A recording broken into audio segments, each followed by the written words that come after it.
The annual G7 summit is in Sicily this year, and it's the first meeting of its kind for US President Donald Trump. Security and extremism are high on the agenda, but one contentious issue could be climate change, with Trump expected to be challenged over his plans to abandon the 2015 Paris Agreement on global warming.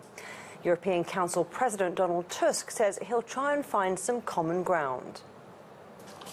There's no doubt that this will be the most challenging G7 summit in years.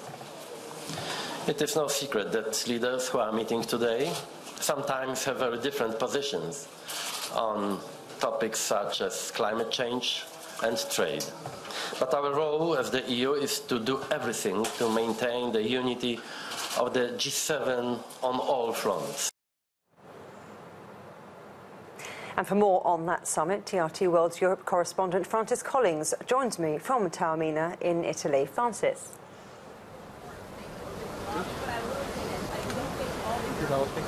Thank you very much indeed. Yes, the issue of climate change, combating greenhouse gases is very much on the agenda here, because when it comes to other important issues at this venue, namely the fight against, say, global terrorism, the leaders tend to be more or less on the same page, give or take some details. But of course, Donald Trump is a man who, before he was president, did say that he was against the Paris Accord, the 2015 agreement on greenhouse gases, and he once called climate change, global warming, a hoax. But behind closed doors, of course, there are discussions, and to work out just exactly how this all works and how they actually come to any sort of accord on any issue, let's get the expert view of Dr Tristan Naylor, who's a lecturer in diplomatic studies at Oxford University. Tristan, tell me, how does this summit differ from the others? Well, I think that there are two key ways that today's summit is very different from those, certainly in recent history. First and foremost, 4 of the 7 national leaders are completely new. They've never been to a G7 summit as leaders before. This is only the second time in history that this has happened. The last time was 1981. The second big difference is that tomorrow a number of African countries will be coming as invited guests of the G7. This is something that was done in the early noughties, but the Italian hosts are reviving this system. So, in short, we've got very different faces around the G7 table this weekend. Will it make that much of a difference, given that a lot of them do tend to have the same positions as some of their predecessors? You could say we have some establishment people here, notably like Justin Trudeau or Theresa May or the new French President Emmanuel Macron.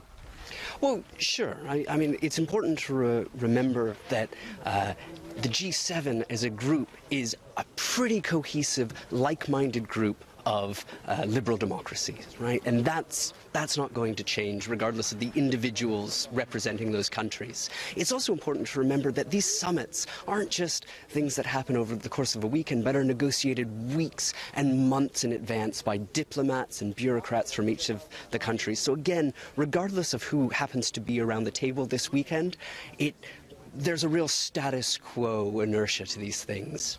But of course we should discuss the fact that there is an air of unpredictability, namely because of the election of Donald Trump as the American president. No one really seems to be sure where he thinks on quite a few issues. This is one of the great diplomatic challenges of interacting with the new American president. The American president often contradicts himself, let alone his senior cabinet ministers, on any given day. And so this is really, really difficult for the other leaders, for the other foreign ministries to get a really good reading on quite what is American foreign policy on any given issue. This is a real diplomatic problem for the others, and indeed, I would say, a diplomatic vulnerability for the American government.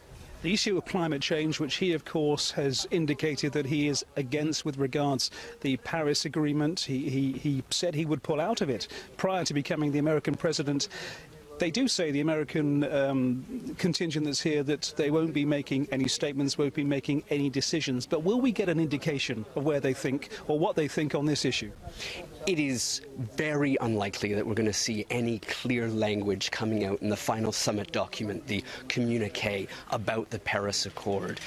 But what we are likely to see is at least a better indication of quite what American policy is on climate change in the Paris Accord. This is the first time that the Americans will be forced to show their hand, even just a little bit, and that's really what we should be looking for at the end of this summit, an indication of which way the wind is blowing for the current administration. Okay, Dr Tristan Naylor, thank you very much indeed for your insight into how it works diplomatically and what we can possibly expect when these statements and the communiques come out after the bilateral discussions between the various leaders, the G7 leaders, and of course representatives from the European Union here in Sicily at the G7 summit.